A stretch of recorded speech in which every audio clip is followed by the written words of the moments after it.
Must I start every video by following? So much for that tense. So, Crash Bandicoot. Um, I've spoken at length in my Bionicle videos, which nobody here watched, about my relationship with my mother. And my mother and me had a tough relationship.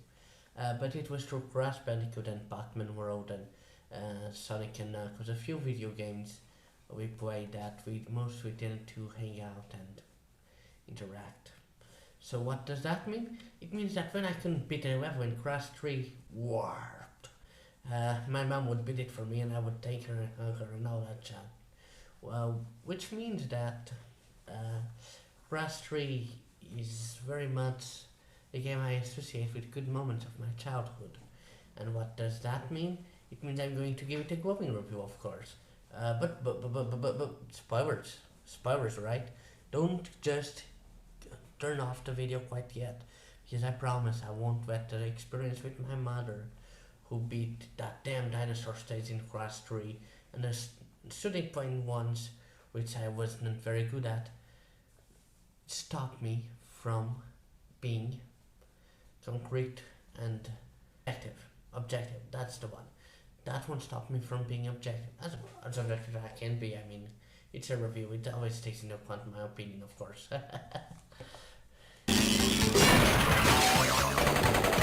Crash Bandicoot Warped.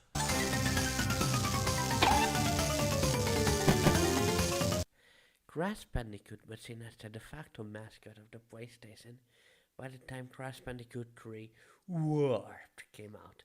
Sir, you had Spyro, which I've already talked about, something you should definitely check out, but Crash Bandicoot 3 came out when Crash is more popular than ever. Crash 3 doesn't exactly redefine the formula, but expands on it in such a way that it's improved now, and better than ever. You can still spin and hit enemies with that so satisfying flying sound effect, like you do with Ricochet. You can still jump, and the camera is still set behind you as you wander around, predetermined, mostly straight hallways.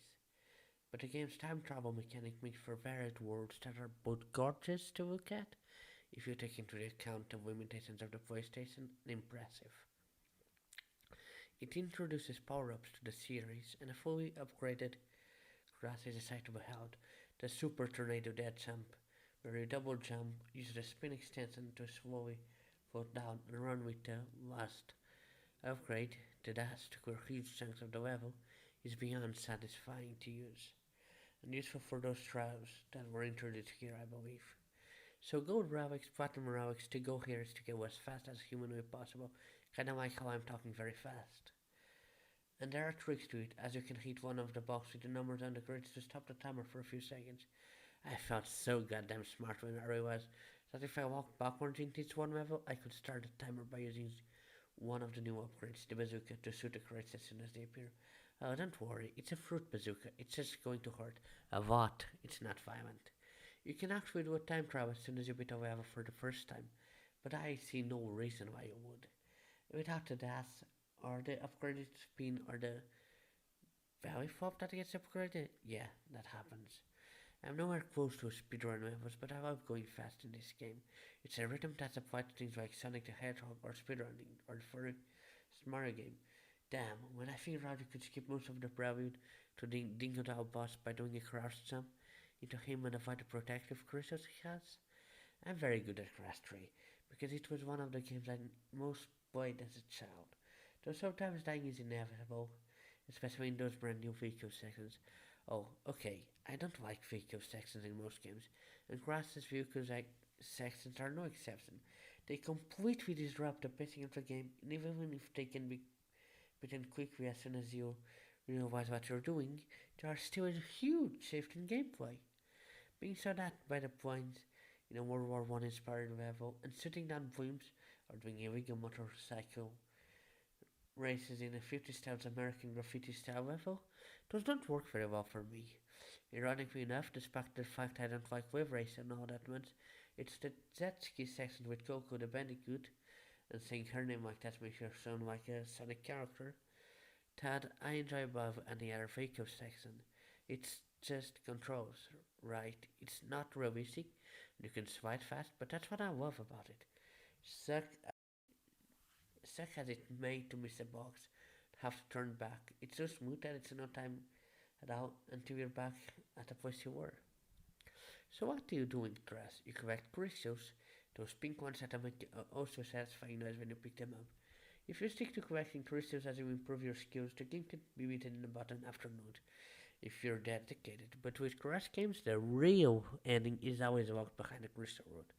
How do you get crystals? I mean gems. You find secrets. Secrets are everywhere in the game. It might be grass into a random sand that has an alien logo on it, which says it inside, or it might be to jump over what you assume to be background decorations. But if it's not a death route, which you get locked out of if you die, and it disappears like my hopes and dreams for the future when I'm down, it's one of those. You also get gems if you destroy every box in a level, and being buffed by one is the worst feeling ever. Restory is a must play for PlayStation fans, and one of the best games in the platform. Towards its Pirate 3, the best way to play it nowadays is with the gorgeous HD remastered by Activision. This seems to be a trend with these reviews. What's next? I'll review Tony Hawk Pro Skater and recommend the remake, which is awesome! Really, I recommend Crash 3. Was there ever any doubt? As for my next review though, I'll leave that as a surprise, mostly because I haven't thought of it yet. See you then, and I will catch you later. Right, now you've gone and done it, but you'll soon be up against much worse.